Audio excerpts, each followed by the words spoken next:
Happy Tuesday, everybody. Welcome back to another edition. Yeah, we're all here together. Yes, our To Go live stream.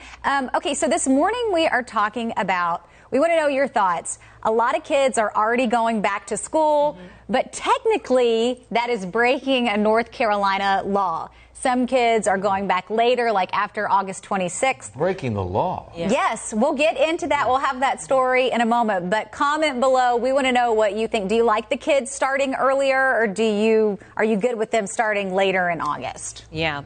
So as we talk about the kids going back to school, we know Cabarrus County students, they're going to return to class today. Thousands of kids. It's all a part of an effort, or when they get there, they're going to be in a new school building, and that's a part of an effort to address overcrowding as the district reports record growth. Destiny, I know this is something you've been looking into. Yeah, absolutely. Back in February, Cabarrus County Schools approved new school boundaries for students as well as families. They're basically going to change where students attend school based on where they live. And the superintendent says there are about 3,000 students affected by these changes, and it's all to address overcrowding and growth in the district.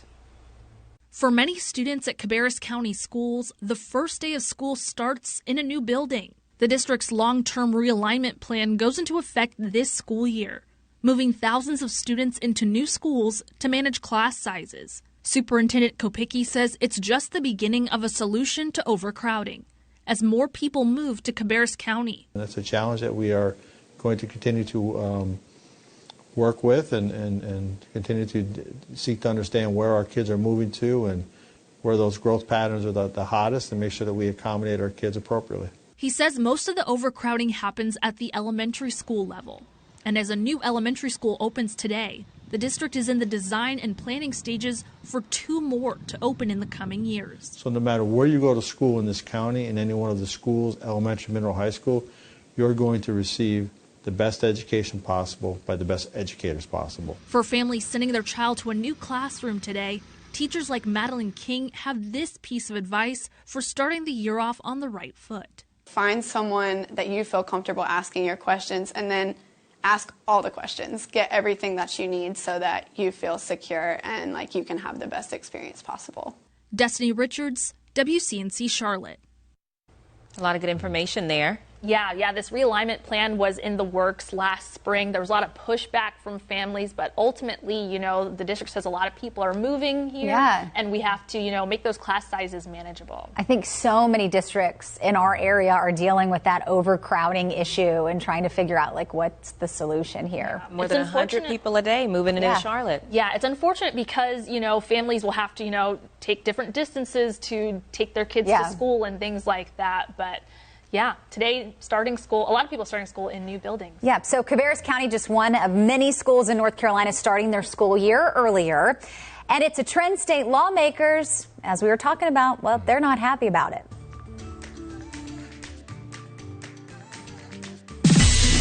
Right now, schools in North Carolina are forced to start the year no earlier than the Monday closest to August 26th and end around June 11th. But those dates face criticism by local districts every year who want to start the academic year earlier. Let's connect the dots. North Carolina is one of a dozen or so states mandating when schools can start. The law first passed in 2004 and has been amended several times. Current dates fall in line with the preference of travel and tourism industries, which want school to start as late in August as possible so families can vacation longer. But local districts want schools to more closely match when most colleges and charter schools start, so kids can take end-of-semester exams before winter break. North Carolina's General Assembly considered changing the date to August 10th to allow for more flexibility. But they were unable to agree on a date, so the 26th will stick for now. And that's connecting the dots. So this discussion a lot about tourism dollars and whether or not you should move it further in the summer because of the money. I would be interested to know exactly how much money the state stands to make by making that decision. I also feel like, a few extra weeks, depending on how much money it is, that's a lot of learning for kids. Yeah, I think we should be doing what's best for the kids. And according to the schools, if you start earlier, they can get their testing in before winter break. And then, like we said in the story, it aligns more with some colleges and different stuff like that, and it helps the older kids going through testing. So the district we're in tried to change it, but there was such an uproar about it. I hate to do the old back in mind, but really, when I was in school, after Labor Day is when we went back. And I think it produced a pretty decent generation of people. So I'm not sure about going back August 10th.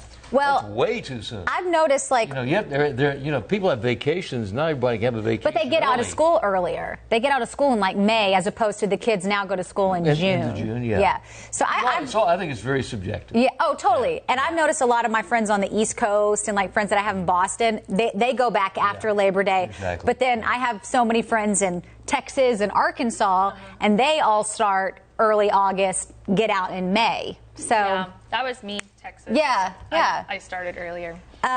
Joy Mott saying she thinks it's too early.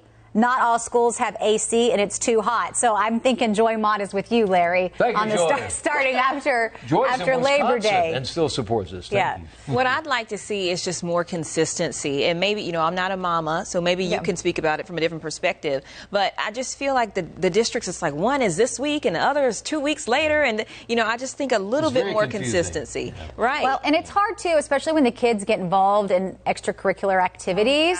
Like dance studios or whatever, they all try to plan everything, and then all these schools, like this is the first year CMS and Union County have different spring breaks. So all these different extracurricular activities are trying to figure out how do we plan these around our students. Live today, they live in one county, work in another. Yeah, so totally. That creates other problems along the way. There's so many people that live in South Carolina. I think maybe it should be a statewide ordinance that schools start here and end here. I don't know. Yeah. Not trying to be political about it. Yeah. Is the earliest in our area Clover? Because when I talked to them last week or whenever it was, they said August 1st was when they start. Yeah. Are you serious? Clover schools do? Yeah, August 1st. Wow. Is that the earliest in our area? Do we know? I think so. I don't know for sure, but yeah, that's in the middle of summer, August 1st. We haven't talked about any other schools, I don't think. So, I mean, we were in Olympic coverage for like 2 weeks, but I think you're right. Kathy's saying, I'm from New York. We started right after Labor Day. Where's the research that taking exams before winter break is really that beneficial to students? I'm with you, Larry. It's just something the schools have said. We've done stories on it before about how it lines up with the testing for the older kids. I think it lines up with the way they want it to line up. That's what I don't know about that, Larry. Come on. A lot to the conversation, though, and maybe even more than people think about. So I think this is a good discussion. Yeah. So let's talk about phones and tablets. Obviously, a big ticket items for students in the classroom, probably a big ticket item in your home, maybe keeping your kids busy. Researchers say, though, that they're not always the best thing for your kids to be on that tablet all day. A new study finds that kids who start using the tablets at 3.5 years old are more likely to show anger and frustration. And so they just want to warn that getting those tablets to your kids too young could actually lead to some more emotional problems. So that's what they're saying now.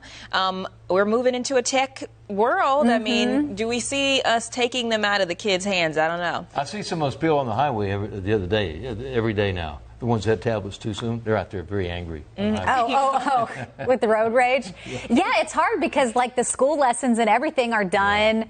Like, my daughter has to get on my laptop to do, like, some of her math stuff and everything. But I've told my kids this year, I'm hiding your iPads and tablets. You're not looking at them before school because they can't get anything done. They're late eating. They're too busy doing this and not eating or getting dressed. They're such a distraction. It's a never-ending battle. We were talking about being hungry and angry, and how removing the social media and the tech creates all these emotional issues for kids.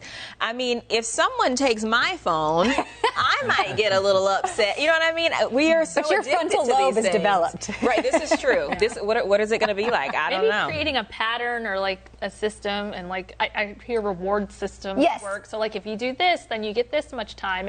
And kind of just working with them on that. Yes, I do have a time limit set on their iPad, and so they'll come sometimes and say, well, can I have more time? I said, And did you put the laundry away in your room? Then maybe you can have some more time. So yes, Sarah, you've been on this way too much. don't take my phone. She's having withdrawals. It really is like your lifeline, though, isn't it? It's sad. But you know what scares me about this is that when I do have kids, I think about just how much technology changes and what is it going to be like, because everything's moving so fast, right? Yeah. They're going to be like 5 steps ahead of you. How are you going to know? Beyond your imagination. Exactly, yeah.